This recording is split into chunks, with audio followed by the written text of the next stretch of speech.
Hello बच्चों, कैसे हो आप लोग। आप लोगों के लिए आज हम एक वीडियो लेकर के आए हैं और वो वीडियो जो है वो बायोलॉजी के एग्ज़ाम को लेकर के है ना। बहुत सारे बच्चों की क्वेरीज हैं कि सर हम बायोलॉजी के पेपर को कैसे लिखें, ठीक है, जिससे कि हमारे मैक्सिमम मार्क्स स्कोर हो सके ना। तो इन्हीं चीज़ों को ध्यान में रख करके मैंने एक वीडियो बनाने की कोशिश की है जो शायद आपके लिए हेल्पफुल होगा। मंडे को आपके एग्ज़ाम है, ठीक है ना, कल आपका संडे है। तो सैटरडे संडे को मिला करके आप जब ना वीडियोस को देखेंगे और देखने के बाद जब उन चीज़ों को फॉलो करने की कोशिश करेंगे तो आपको शायद मालूम चलेगा कि आपके लिए मंडे के एग्ज़ाम कितने फ्रूटफुल रहे ना। आपके लिए मंडे का जो एग्ज़ाम था वो कितना बेहतर गया, ठीक है ना। तो आप इस वीडियो को ध्यान से समझेंगे। इनमें मैं आपको कुछ टेक्निक्स बताऊंगा जिससे कि आपके मार्क्स जो हैं वो बेहतर हो सकें, एक तो ये, और दूसरा कि कुछ ऐसे क्वेश्चंस जो हमेशा एग्ज़ाम्स में पूछे जाते हैं ना, तो सबको मिला करके ना सबको हम लोग समराइज़ करेंगे इस वीडियो में। सो आप इस वीडियो को ज़रूर देखें और ज़्यादा से ज़्यादा बच्चों को शेयर करें सो दैट कि उनको भी इसका बेनिफिट मिल सके। ओके, तो चलो, सबसे पहली बात होती है कि आपका जो एग्ज़ाम है ना, ये पैटर्न तो आप सबको पता है, लेकिन फिर भी ना बायोलॉजी के एग्ज़ाम को लेकर के अगर हम बात करें तो आपके पास इसके 3 फेजेज़ हैं ना, 3 पार्ट्स हैं इसके। पहला जो पार्ट है आपका वो है आपके ऑब्जेक्टिव का, ठीक है ना। ऑब्जेक्टिव पेपर, ऑब्जेक्टिव सवाल आपसे पूछे जाते हैं, ठीक है ना। और ये ऑब्जेक्टिव जो सवाल होते हैं, ये जो ऑब्जेक्टिव क्वेश्चंस होते हैं वो 1 मार्क्स के हैं ना। उसके बाद आपसे पूछा जाता है सब्जेक्टिव, और सब्जेक्टिव की जो बात आप करते हैं तो इसमें सबसे पहला जो है वो 2 मार्क्स का सब्जेक्टिव होता है और दूसरा जो है वो सब्जेक्टिव जो है वो 5 मार्क्स का है ना। तो ये तो आपको पता भी है, ठीक है, लेकिन फिर भी शुरू तो हम यहीं से करेंगे। अब आपकी बात आती है कि यहाँ पर ये जो 5 मार्क्स के होते हैं, 2 मार्क्स के होते हैं और 1 मार्क्स के होते हैं ना। सो ऑब्जेक्टिव जो 1 मार्क्स के हैं इसमें आपको 35 क्वेश्चंस करने होते हैं ना। वैसे आपके पास शायद 70 क्वेश्चंस आपसे पूछे जाते हैं जिसमें से कि 35 क्वेश्चंस आपको बिहार बोर्ड में करने हैं, ठीक है। दूसरा सब्जेक्टिव जो 2 मार्क्स का है इसमें टोटल नंबर ऑफ क्वेश्चंस आपको कितने करने हैं, 10, ठीक है। क्वेश्चन पूछे जाते हैं आपसे 20, और 5 मार्क्स जो है उसमें टोटल नंबर ऑफ क्वेश्चंस कितने करने होते हैं, 3।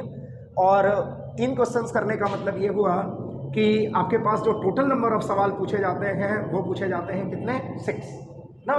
तो इस तरीके का हमारा बिहार बोर्ड का पैटर्न है और आप नंबर को जोड़िएगा तो आपको पता चल जाएगा कि 70 मार्क्स का टोटल पेपर है। क्योंकि देखो यहाँ से 35 क्वेश्चंस आ गए, यहाँ से 10 इंटू 2 यानी 20 क्वेश्चंस हो गए, यानी 20 मार्क्स से क्वेश्चन हो गए, और यहाँ से आपको कितने मिल गए, 15।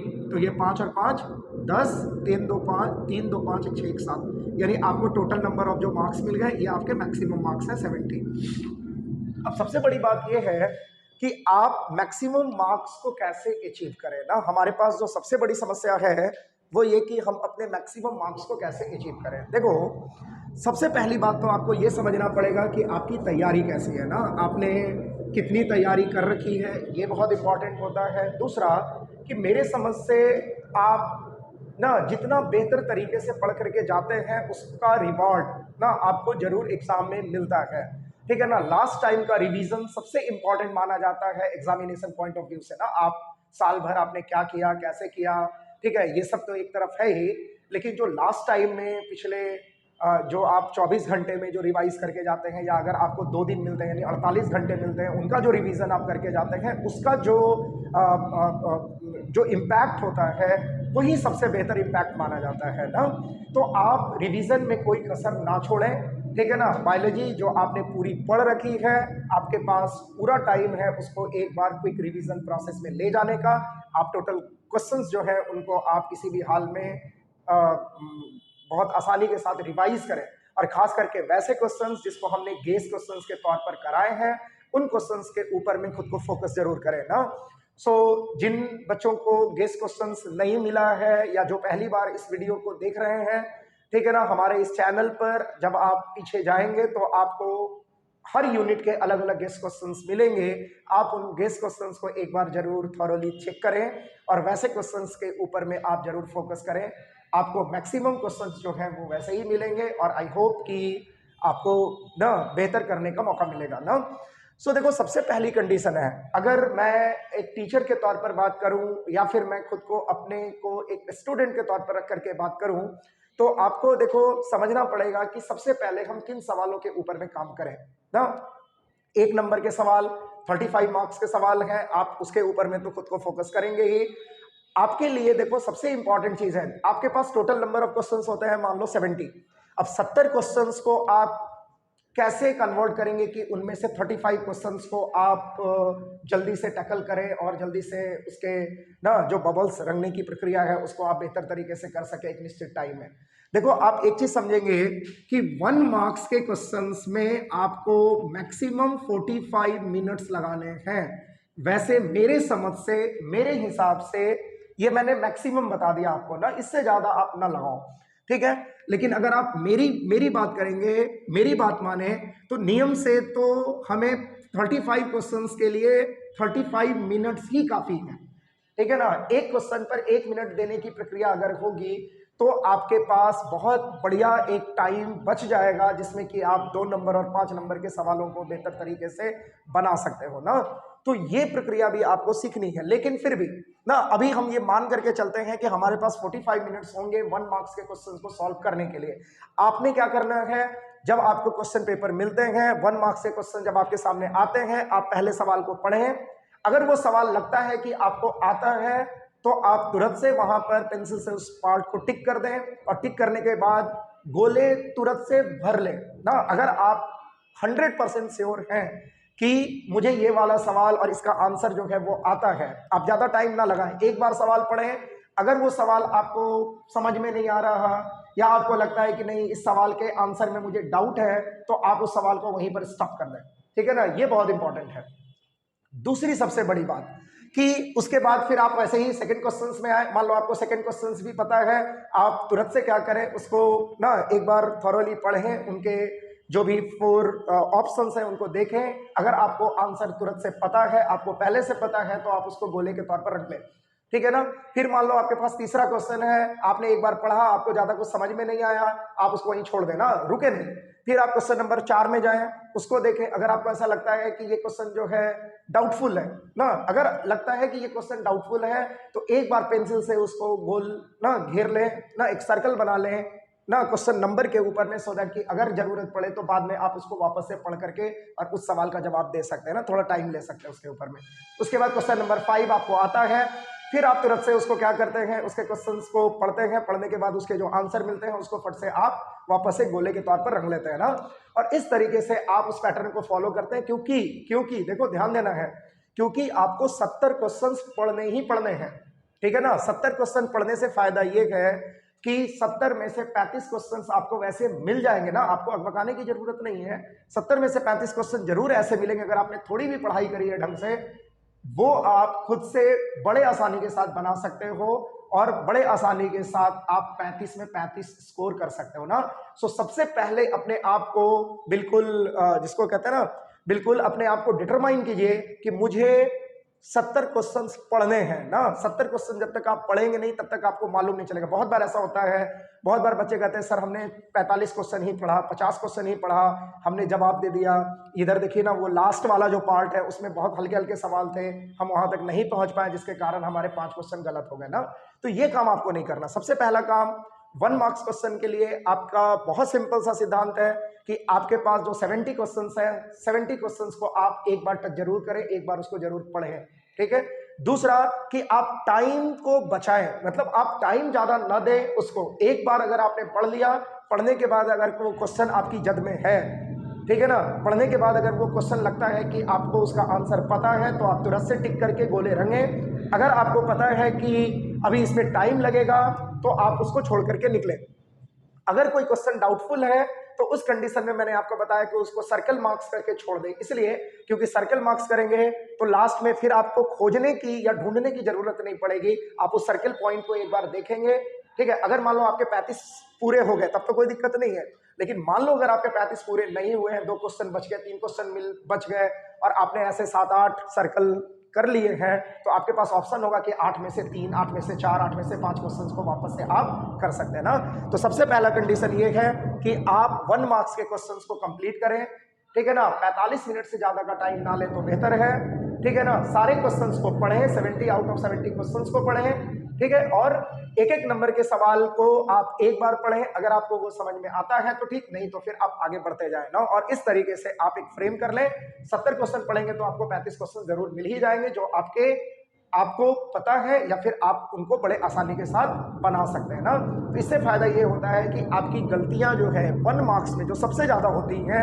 वो मिनिमाइज हो जाएंगी ना। तो एक चीज तो आपको ये ध्यान देना है। दूसरा क्या करना है आपको, देखो क्वेश्चन अगर आपका 2 मार्क्स का है, ठीक है, अब हम बात करते हैं किसके, अब हम बात करते हैं 2 मार्क्स के क्वेश्चंस के लिए। सो अगर आपके पास 2 मार्क्स का सवाल है, ठीक है ना, तो आपके पास टोटल नंबर ऑफ क्वेश्चंस कितने हैं, 20, और 20 क्वेश्चंस में से आपको कितने करने हैं, 10, यानी आपको 50% क्वेश्चंस करने हैं नियम से। आप इस बात को समझें कि आपको यहां पर भी यही काम करना है, आपको बिल्कुल नहीं घबराना। ये नहीं कि आपने क्वेश्चन देखा और आप लिखने लगे और लिखते लिखते बीच में आप भूल गए और फिर उसने ना, फिर आपको वो काटना पड़ा या फिर आपको छोड़ना पड़ा ना, या फिर आप जैसे तैसे उसको कंप्लीट कर पाए, ये काम नहीं करेंगे आप सबसे पहले क्या करेंगे, उन 20 क्वेश्चंस को अगले 5 से 10 मिनट के अंदर पहले उसको पढ़ लें, ठीक है ना। पहले आप पढ़ लें कि वो 20 क्वेश्चंस कौन कौन से हैं। और मान लो जैसे आपने कोई सवाल पढ़ा और वो सवाल आपको आता है ना, उसके जवाब आपको आते हैं, आप वहीं पर पेंसिल से उसको टिक कर लें कि ये वाला सवाल हम ना, इसका जवाब हम देंगे। उसके बाद फिर आपने पढ़ा, आपको उसका ज़्यादा मतलब नहीं पता या आप उसको ठीक से नहीं लिख सकते हो, आप उसको छोड़ दीजिए। फिर आप तीसरे क्वेश्चन में जाइए, अगर आप उसको लिख पाते हैं फिर उसको टिक कीजिए, चौथे, पांचवें, छठे, इस तरीके से आप पूरे सवाल को पढ़िए। पता चलेगा कि 10 ही नहीं, आप 12-13 सवाल के ऊपर में टिक कर चुके हैं, ठीक है। मेरे समझ से आप 12-13 सवाल ऐसे होंगे, 15 सवाल ऐसे होंगे जिसको आपने टिक कर लिया है। अब आपको यह समझना पड़ेगा कि उन 15 में से सुपर 10 कौन है, ठीक है ना, जिसका जवाब हम बेहतर तरीके से दे सकते हैं। तो आप उसको भी छांट लीजिए कि मुझे ये 10 सवालों के जवाब आपको देने हैं ना। क्वेश्चन जब आप बनाने जाते हैं ना, जब आप आंसर लिखने जाते हैं, तो आंसर लिखने की एक प्रॉपर प्रक्रिया है ना। आप पहले ऊपर में क्या लिखते हैं, फॉर 2 मार्क्स क्वेश्चन ना, फॉर 2 मार्क्स क्वेश्चन, और उसके बाद आप क्वेश्चन में क्वेश्चन नंबर 1, ठीक है ना, यहां पर लिखते हैं आप आंसर, और तब उसके बाद फिर आप आंसर को लिख पाते हैं ना, फिर आपको आंसर लिखने होते हैं। मान लो कि चूंकि 2 मार्क्स से क्वेश्चन है, तो आप ये भी ध्यान देंगे कि आधा पेज, पौना पेज या मैक्सिमम 1 पेज से ज्यादा आपको लिखने की जरूरत नहीं है। एक बार आपने उस सवाल को कंप्लीट कर लिया, आपने उसका जवाब लिख लिया, अब आपको क्या करना है, देखो ये जो पेज मिलते हैं, नंबर ऑफ पेजेस भी आपको बहुत मिलते हैं वहां एग्जाम में। दूसरा कि इन पेजेस के लिए आपने पैसे दिए हैं, ठीक है ना। आप बहुत आराम से साफ साफ लिखें ताकि जो एग्जामिनर है वो बड़े आसानी के साथ आपके कॉपी को देख सके, कॉपी को चेक करे, ये बहुत इंपॉर्टेंट होता है ना। तो आप सबसे पहले ऐसे क्वेश्चन नंबर 1 उसका आंसर लिखें। अगर नीचे में जगह बच गया है और हाफ या हाफ से ज्यादा बच गया है, तो उस कंडीशन में आप एक लाइन खींच दें, ठीक है ना। और लाइन खींचने के बाद जो जगह नीचे बची है, फिर आप क्वेश्चन नंबर 2, फिर उसके बाद आप क्वेश्चन नंबर 2 लिखें। तो एक और दूसरे क्वेश्चन के बीच में एक गैप होना चाहिए, जो एग्जामिनर को बड़े आसानी के साथ पता चले कि आपने कौन से क्वेश्चन को कहां लिखा है, उसके आंसर आपने कहां लिखे हैं ना। दूसरा कि आपको हमेशा क्या करना है, हमेशा ये चौथाई छोड़नी है, ठीक है ना। और चौथाई के अंदर आपको कुछ भी नहीं लिखना ना। आप जब भी लिखेंगे तो आप क्वेश्चन नंबर 1 और तब यहां पर आप आंसर, और तब उसके बाद आप आंसर लिखना शुरू करेंगे। कोशिश आपकी ये होनी चाहिए कि आपने आंसर करके यहीं पर नहीं लिखना, आप क्वेश्चन नंबर 1 आंसर करके आप नीचे से शुरू करें ना, आप नीचे से शुरू करें, और जहां ये खत्म हो जाए, हो गया। अब उसके बाद फिर आप नेक्स्ट क्वेश्चन में आइए, फिर नेक्स्ट क्वेश्चन में भी उसी तरीके से, फिर नेक्स्ट क्वेश्चन, इस तरीके से आप करते जाइए। अगर मान लो आपने कोई जवाब लिखा 2 मार्क्स में और आपको दिखाई दे रहा है कि 3-4 लाइन बच गई है नीचे में, आप उस लाइन को छोड़ दीजिए, ठीक है ना। आप नेक्स्ट पेज में जाइए और उसके बाद आप दोबारा से फिर क्वेश्चन नंबर 2, ठीक है, और फिर उसके नीचे से आप स्टार्ट कीजिए, फिर उस क्वेश्चन को लिखने का कोशिश कीजिए, उस आंसर को लिखने का कोशिश कीजिए। फिर जहां पर वो रह जाता है, अगर देखो एक बहुत सिंपल नियम है, अगर आपका आधा पेज ही खत्म होता है तो आप अटेम्प्ट लीजिए कि आप उसी में दूसरे सवाल के जवाब को लिखें। अगर आपको लगता है कि 2-3 लाइन बच गई है, 4 लाइन बच गई है, तो आप बिल्कुल उसको छोड़ दीजिए और फिर नए पेज में फिर नए क्वेश्चन के आंसर को लिखने की कोशिश कीजिए। आपको इसका बहुत बेहतर बेनिफिट मिलेगा, आप इस बात को समझिए, ठीक है ना। आपको ऐसा लगता है कि ये बातें जो है वो कितनी कारगर होंगी, लेकिन आपको मैं बता दे रहा हूँ बीइंग अ एग्जामिनर ऑल्सो कि ये बातें बहुत कारगर होती हैं। आप बहुत आसानी से ना नंबर ले सकते हो दूसरे के कंपैरिजन में ज़्यादा, क्योंकि जो कॉपी जितनी कॉम्प्लेक्स फॉर्म में लिखी जाती है एग्जामिनर उनके ऊपर में नंबर देने से हिचकिचाता है ना। तो आप कॉपी को बिल्कुल साफ साफ लिखें, ठीक है, ताकि कि आपको मार्क्स जो है वो बेहतर तरीके से मिल सके। एक तो ये। दूसरा कि जब आप क्वेश्चंस को लिखने के लिए जाते हैं ना, आपके पास बहुत सारे ऐसे क्वेश्चन हैं जो 2 मार्क्स में हैं। जैसे मान लो कि आपसे अगर कोई ये पूछता है कि डिफाइन म्यूटेशन, सपोज ना, एक आपके पास आंसर आपको करना है कि डिफाइन म्यूटेशन ना, तो उस कंडीशन में म्यूटेशन को आप डील करेंगे। सो म्यूटेशन को केवल आप डेफिनेशन के तौर पर लिख करके अगर छोड़ देंगे तो शायद आपको 1 मार्क्स या 1.5 मार्क्स से ज्यादा नहीं मिलेगा। आपको ये भी बताना पड़ेगा कि म्यूटेशन को सबसे पहले डिस्कवर किसने किया था, म्यूटेशन को सबसे पहले खोजा किसने था, ठीक है, तो उसके बारे में आप लिखेंगे। उसके बाद म्यूटेशन को किस पर्टिकुलर प्लांट के ऊपर में खोजा गया था ये भी आप लिखेंगे, ठीक है। जैसे जैसे सबसे पहले आप लिखेंगे, अगर आपसे म्यूटेशन का सवाल पूछा जाए, व्हाट इज म्यूटेशन या डिफाइन म्यूटेशन, 2 मार्क्स का क्वेश्चन है, तो सबसे पहले लिखेंगे mutation is the sudden and inheritable change takes place in the living organism, ठीक है ना।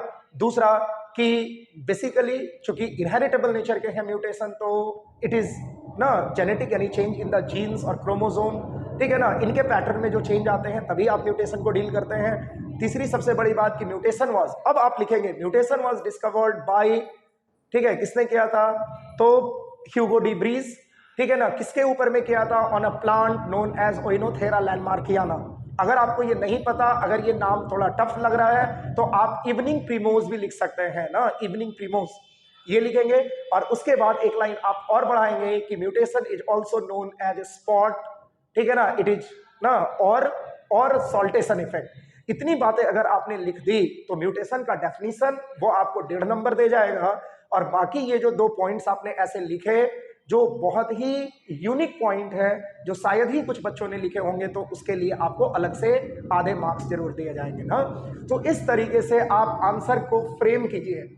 जब आप आंसर को लिखने जाते हैं, मैं वही कह रहा था कि जब आपके पास 20 क्वेश्चन है, आपके पास ऑप्शंस है, आप एक बार रुक करके उन क्वेश्चन को देखिए, उसके बाद आंसर को पहले मन में एक बार तैयार कर लीजिए कि ये आंसर हमें क्या लिखना है इसमें, ठीक है ना। ये भी आपको ध्यान देना है कि answer should not be more than 1 page, कभी भी 1 पेज से ज्यादा नहीं होना चाहिए। तो आप कौन कौन से ऐसे पिक्यूलियर पॉइंट ऐड करेंगे जिससे कि आपको ना आपके मार्क्स में इजाफा हो जाए और आपको पूरे 2 में 2 मार्क्स जो है वो दे दिए जाए, पहली बात। दूसरा कि अगर आप ऐसे पॉइंट्स लिखते हैं, जैसे मैंने कहा कि mutation was discovered by Hugo de Vries, ठीक है, on a plant known as Oenothera lamarckiana और इवनिंग प्रीमोज, तो आप इवनिंग प्रीमोज या ओइनोथेरा लैंडमार्कियाना को ना ब्लैक पेन से क्या करते हैं, घेर देते हैं ना, ब्लैक पेन से अंडरलाइन कर देते हैं, या डायरेक्ट आप ब्लैक पेन से लिख सकते हैं। तो ये भी आप करके देखेंगे। या फिर mutation is also known as saltation effect और स्पॉट, तो आप स्पॉट और सॉल्टेशन इफेक्ट को घेर भी सकते हैं, या फिर आप सीधे सीधे ब्लैक पेन से लिख सकते हैं ना। तो ये भी एक बहुत बड़ा इंपैक्ट है नंबर लाने का, मार्क्स को बढ़ाने का ना।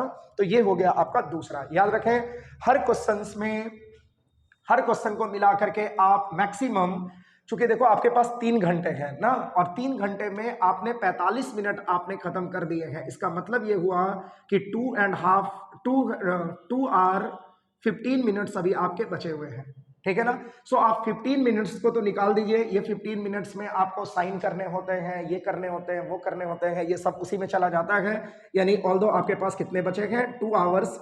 इन 2 आवर्स में से कोशिश आपको करना है कि मैक्सिमम 50 मिनट्स में, मैक्सिमम 50 मिनट्स में आपको ये 10 सवाल जो है वो कंप्लीट कर लेने हैं। अब आप देख लीजिए कि एक सवाल पर आपको 5 मिनट का टाइम दिया गया है। अगर आपको ये सवाल आते हैं तो 5 minutes is more than enough ना, आप इनफ है 5 मिनट में आप एक सवाल को लिखने, क्योंकि आपको आधे पेज, पौने पेज या मैक्सिमम 1 पेज तक ही लिखना है ना, और वो भी पॉइंट्स में लिखना है। सबसे बड़ी बात है आपको पॉइंट्स में लिखना है।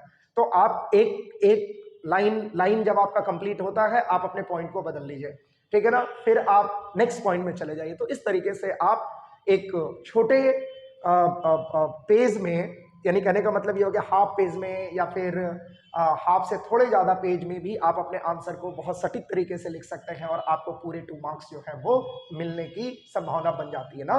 तो आप पूरे मार्क्स को लेने की कोशिश करें। अब रही बात हमारे पास 5 मार्क्स के क्वेश्चन की ना। सो नेक्स्ट जो होगा हमारे पास वो क्या है, आपका 5 मार्क्स। देखो 5 मार्क्स में 2-3 बातें हैं।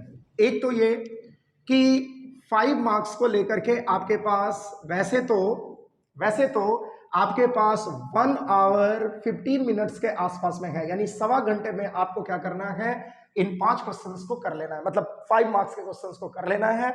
और 5 मार्क्स के कितने सवाल आपके पास है, 3 सवाल है, ठीक है ना।